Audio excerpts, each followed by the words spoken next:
प्रसन्न हो जाते हैं कि अब हमारी भक्ति का प्रचार प्रसार सदा होता रहेगा, क्योंकि मुझे भक्त मिल गया। भक्ति का प्रचार प्रसार कौन करेगा? भक्त करेगा। और भगवान के जीवन में सबसे अधिक यदि भगवान की महिमा को मंडित करने वाली कोई है तो भगवान की भक्ति है, जो भगवान को महामंडित करती है, महिमा मंडित करती है। इसलिए भक्तों के पास भक्ति है, भगवान भक्त को पाकर के प्रसन्न हो जाते हैं। भक्ति गंगा के तट पर रहने वाले केवट को मिली, उसका नाम है बिमल भक्ति। बिमल, बिमल का अर्थ क्या है? बिमल का अर्थ है निर्मल। क्यों भाई? निर्मल। और भगवान का सिद्धांत क्या है? निर्मल मनजन सो मोहि पावा, मोहि कपट छल छिद्र न भावा। निर्मल मनजन सो मोहि पावा। निर्मल मन यदि आपका है तो भगवान आपको निश्चित मिलेंगे, भले ही रूप बदल के मिलेंगे। ये जरूरी नहीं है कि भगवान शंख चक्र गदा पद्म लेकर के ही मिल जाएं, रूप बदल के मिलेंगे, लेकिन मिलेंगे जरूर। चाहे वो संत के रूप में मिल जाएं, चाहे वो किसी तीर्थ के रूप में मिल जाएं आपको। जैसे आपको भगवान ही तो मिल गए, ये तीर्थ मिला है, समीप में आप रह रहे हो, ये भगवान ही मिल गए आपको, समझ लीजिए भगवान ही मिले हैं आपको। एक हमको भक्त मिले थे, वो नैमिषारण्य में निवास करते हैं। उन्होंने कहा महाराज हम तो कहीं नहीं जाते, नैमिषारण्य में ही रहते हैं। हमारा जन्म 1.5 किलोमीटर दूर हुआ है नैमिष से, 1-1.5 किलोमीटर दूर उनका गांव था। लेकिन नैमिषारण्य की जो 84 कोष की परिक्रमा होती उसमें वो आता है गांव। बोले मैं कहीं नहीं जाता हूं। क्यों? कि यहाँ पर 84 कोष की परिक्रमा होती है और मैं यहीं बैठ जाता हूँ परिक्रमा मार्ग में, अथवा परिक्रमा भी करने लगता हूँ, बैठ जाता हूँ। तो बड़े बड़े भक्त और संत आते हैं परिक्रमा करने के लिए, मैं उनका दर्शन कर लेता हूँ तो समस्त तीर्थों का दर्शन मुझे मिल जाता है। और हर तीर्थ से संत जाते हैं परिक्रमा करने के लिए, हर क्षेत्र से भक्त जाते हैं परिक्रमा करने के लिए। बोले मैं उनका दर्शन कर लेता हूँ और परिक्रमा की रज को माथे से लगाता हूँ। और बोले वर्ष भर फिर वो परिक्रमा की रज में रखे रहता हूँ। 84 कोष की जब परिक्रमा होती तो उसको नित्य माथे में लगाता हूँ। अब सोचिए जरा क्या भाव है, कितना सुंदर भाव है कि मैं तो समस्त तीर्थों का दर्शन यहाँ कर लेता हूँ। तो आप ये समझ लीजिए कि यहाँ परंपरा से साधु संत आते रहे, भले ही आपको दर्शन न मिला हो ये अलग बात है, लेकिन ये ऐसा तीर्थ है डोंगेश्वर धाम कि यहाँ जब से प्रभु श्री राम पधारे हैं तब से कोई ना कोई संत और देवता भेष बदल करके यहाँ आता ही आता है कि एक बार हमें वहां जरूर जाना है जहाँ भगवान के चरण पड़े हैं प्रभु राम के। इसी क्रम में मैं भी आ गया हूँ। क्यों भाई आ गया हूँ कि नहीं आया हूँ? यही संतों के आने जाने वाले क्रम में मैं भी आपके बीच में आ गया हूँ। समझिए ये तीर्थ की महिमा है। तो बिमल भक्ति, आपके पास समय नहीं है ज्यादा भजन करने का, पूजन करने का, क्योंकि पारिवारिक कार्य बहुत है, सामाजिक कार्य भी बहुत है। थोड़ा सा पारिवारिक कार्यों से निपटे तो समाज के कार्य आ गए, उनमें बिजी हो गया। और सामाजिक कार्य करते करते करते करते पारिवारिक कार्य करते करते समय व्यतीत हो रहा है, समय जा रहा है। लेकिन आप सब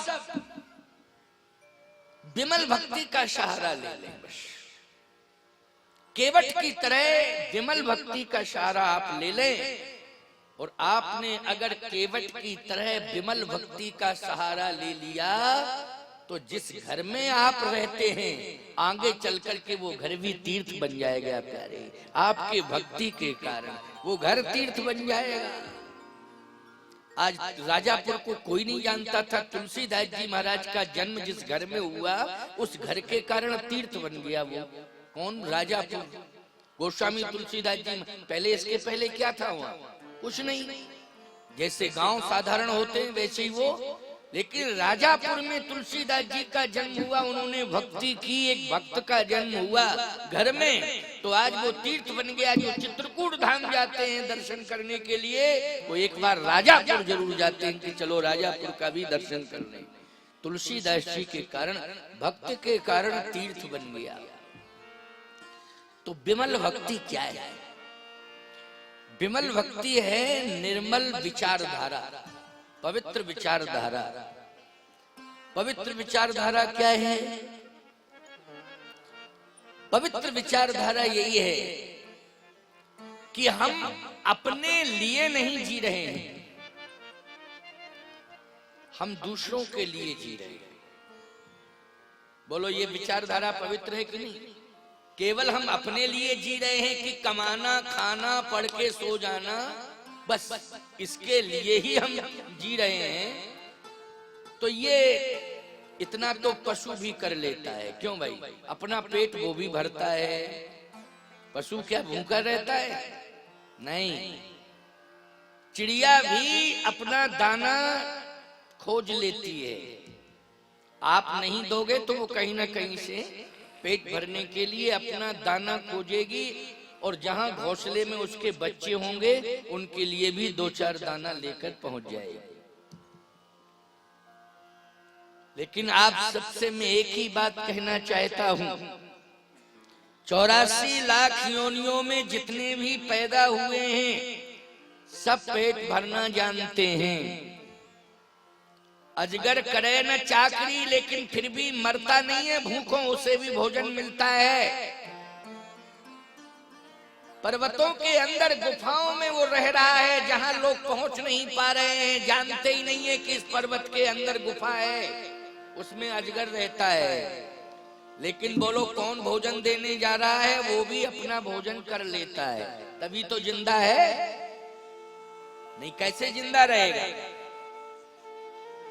इसलिए मैं कहना चाहता हूं केवल पेट भरना, खाना, सोना, बस इतना ही हमारा लक्ष्य है, ये नहीं होना चाहिए। हम किसके लिए आए हैं? हम दूसरों का कार्य करने के लिए आए हैं,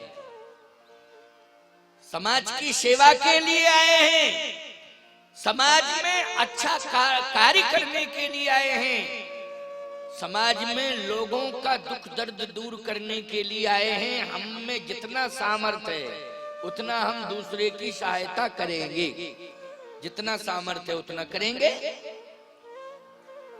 जो जहीं लायक सो तहीं राखा। लेकिन प्यारे इस बात पर विचार कर लेना कि हम केवल अपने जीवन तक सीमित रहे, अपने आप तक रहे तो हमारा जीना व्यर्थ है।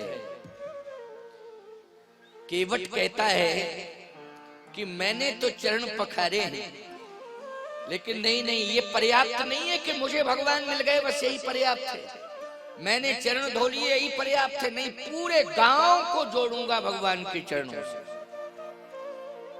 केवल भगवान मेरे लिए आए हैं ये मेरा भाव नहीं है। भले ही मेरे लिए भगवान आए हों, लेकिन हम भगवान को सबसे जोड़ेंगे और सभी भगवान से जुड़ जाएं, ये मेरा लक्ष्य है। ये मेरा लक्ष्य कि सभी भगवान से जुड़ जाएं। ये इतनी सुंदर कथा हो रही है एक परिवार के द्वारा, लेकिन पूरे क्षेत्र को जोड़ने का कार्य किया जा रहा है कि सभी लोग कथा सुने। केवट ने कहा कि मैंने तो प्रभु चरण पखारे हैं, लेकिन भगवान ने कहा लेकिन क्या है? का सपत्नीक चरण धोऊं? भगवान ने कहा चलो सपत्नीक धो लेना। बोला नहीं, केवल सपत्नीक ही नहीं, पत्नी बच्चे जुड़ गए तो क्या हुआ? पूरे गांव को आपसे जोड़ूंगा। ये पूरा गांव मेरा परिवार ही है। ऐसा नहीं कि केवल केवट जाति ही रहती हो उस गांव में इसलिए परिवार कह दिया। नहीं प्यारे, आपके क्षेत्र में भी भले ही एक विशेष जाति का बाहुल हो किसी गांव में, लेकिन थोड़े थोड़े तो सभी लोग रहते हैं ना, एक एक दो दो घर, चार चार घर सभी के होते हैं। ऐसा नहीं कहा जा सकता कि टोटल एक ही जाति के लोग हैं, नहीं, बाहुल्य हो सकता है, क्षेत्र में भी बाहुल्य हो सकता है। केवट ने कहा प्रभु भगवान आपकी दृष्टि में जाति पाति नहीं है, आप ये नहीं देखते हो कि ये किस जाति का, मेरा भक्त है तो मेरा है, लेकिन किस जाति का है भगवान ये नहीं देखते, किस जाति का, मेरा भक्त है बस भक्त है। जाति पात पूछे नहीं कोई, हरि को भजे सो हरि का होई। केवट ने कहा पूरा गांव जो है मेरा परिवार है, मैं अपना परिवार मानता हूं।